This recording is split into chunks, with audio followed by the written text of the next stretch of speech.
Alright, we're here at August the 10th. We're making our third arrowhead attempt with the same genuine North Alabama arrowhead. The claim has been, on the other two attempts I made air channels out and out where the air would go out. The claim has been made on YouTube that when you use Petrobond, that you do not need to put the air holes. Well, we're fixing to find out, because I am going to make this cast without using an air hole. So we're fixing to find out here pretty PDQ. I don't think it matters now about we got talc on one side, and the talc I'm using too is actually pure cornstarch baby powder. Take a picture of that to let you know whether or not this is going to be a good medium here, okay? And of course talc, you know, is comes from a rock that's closely associated with asbestos. I don't know if you knew that. And sometimes when you get talc, you're actually getting some amount of ground up asbestos. So that might be a little clue.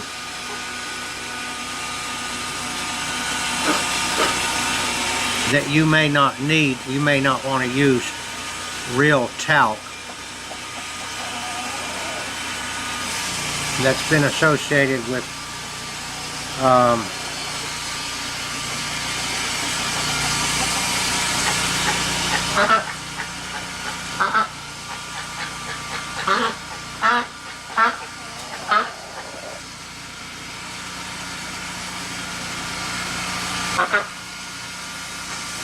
I seem to be having trouble finding the holes here.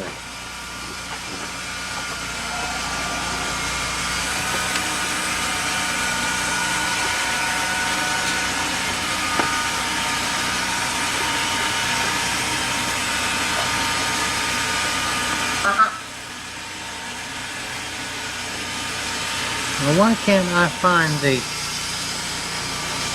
holes? Maybe it would be easier to do it this way. This is kind of falling off right here. I don't think I've messed anything up.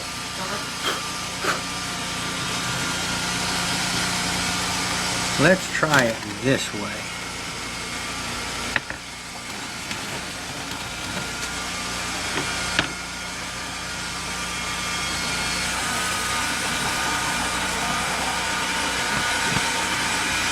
There we go. We have found the holes. Now, let's get this thing standing up.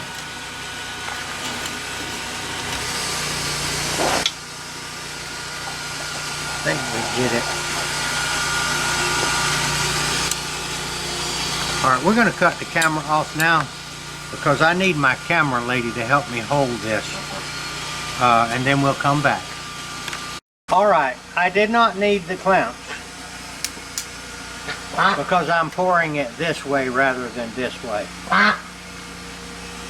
Okay, we're going to find out if we have on this one whether or not the experiment here is, there's a couple of experiments going on, but the one I want to talk about is that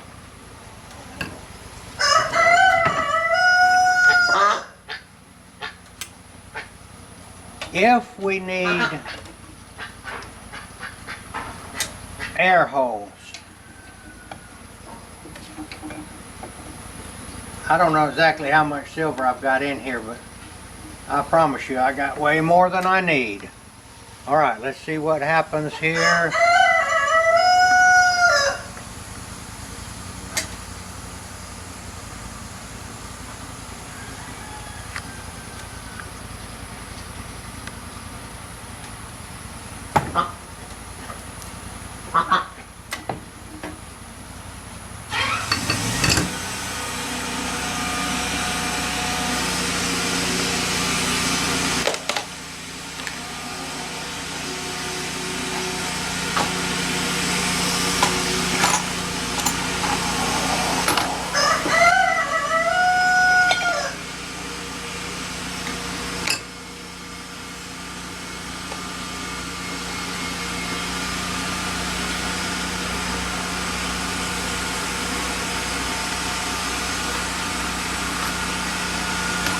I put a little piece in there then, in there, because I'm going to be trying to pour some of these crosses, and I don't want to over pour.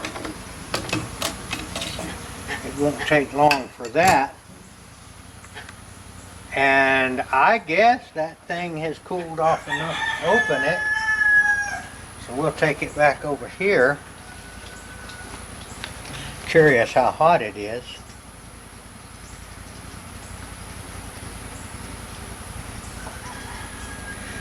Do you need air holes when you use Petrobond? That's the question we're trying to answer today.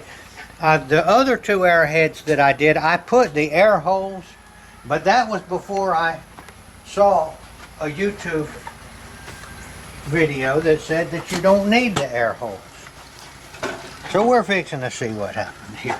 Now I had kind of a small pour hole. I'll admit that. I made the sprue hole with this right here. That's as big as it was, you know. And I opened up the opening there just a little bit, so it's pretty small. Alright, let's see here what we got.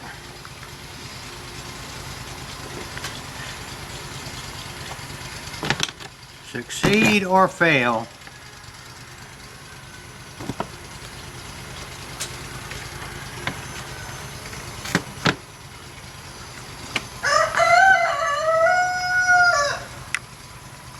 That is beautiful. You do not need air holes. Now the sprue is here on this one. Okay? Just knock it out like that. Put that right there. I wonder if you could use that again. I just wonder about that. Okay. Don't like to touch that with my hands because this doggone stuff here sticks to your hands pretty badly.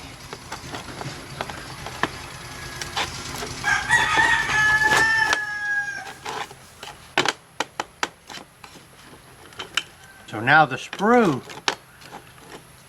is going to be on the back side. And when you wear this as a necklace, you're going to have a little round spot right there. But I've discussed that with my agent. I have discussed that situation with my selling agent, and she thinks that you can see it there. This is a resounding success. I bet you. Whoa, yes, it is definitely still hot. Do not put that on your tongue. Okay, over to the water cooling bath.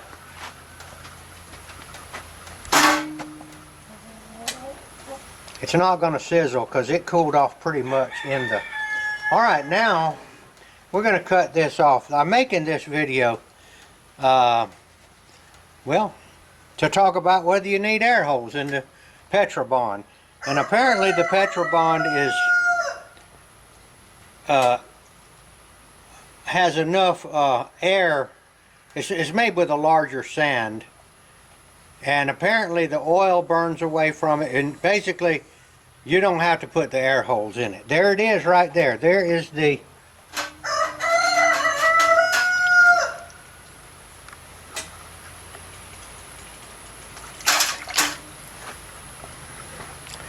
there it is right there. And then the other side, we'll cut this off with a hacksaw and flatten that round spot. I made this round spot a little larger here, and the reason was I felt like a larger round spot would be nice because it might possibly be where I could put my Hallmark stamp on it. Or at least I could stamp it with 999 silver. Alright, we'll get back to you. I don't know when.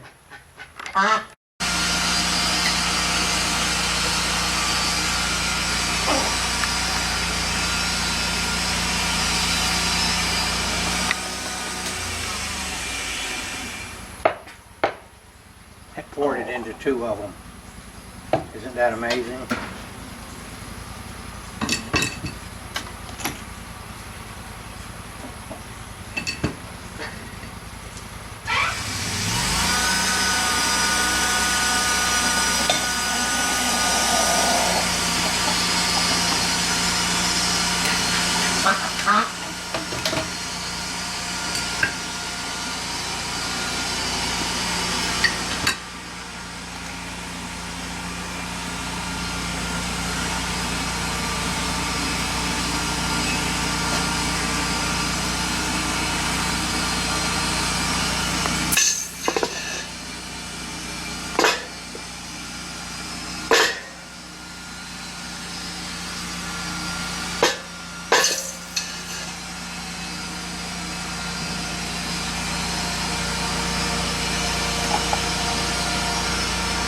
I like to pour them out before they get really, if you leave them in this mold long enough, they begin, somehow or another, bubbles will bubble up through the silver and it will come onto the back side of it. And if you pour them out in the water, you know, before they get really hard, they, I think you get a better pour. All right, this is the one I think that ran out into the other side, into the one that, and it wasn't enough, so that was just an overflow. This one right here, now this one here actually has feet on it. See there? This is one of the deeper molds that has been used quite a few times, and it did a little bit of that goofy stuff on the back. But that is and it's thick enough here where you can drill a hole through it to put a necklace in it. Success! Now, I've gotten water on this mold just now because I did this, you know, and it actually got some water on it. And that's, I don't know where the water went, but I'm going to take a chance and that it wasn't down here. And I'm going to try another pour down in here with this piece of, I like those. I like these right here. When you look at them from the side, it looks like you can see Jesus's feet anyway. It's not just straight down. Like there is something on that cross.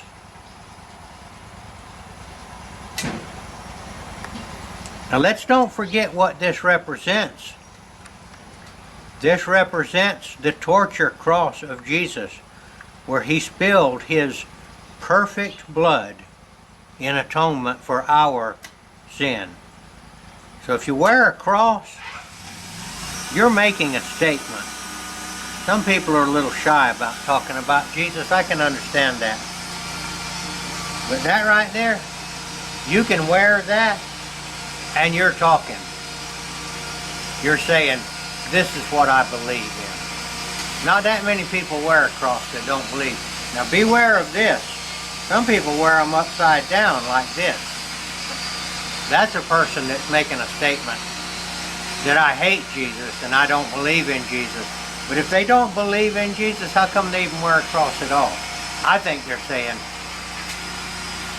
I believe in the devil. That's what the upside down cross is.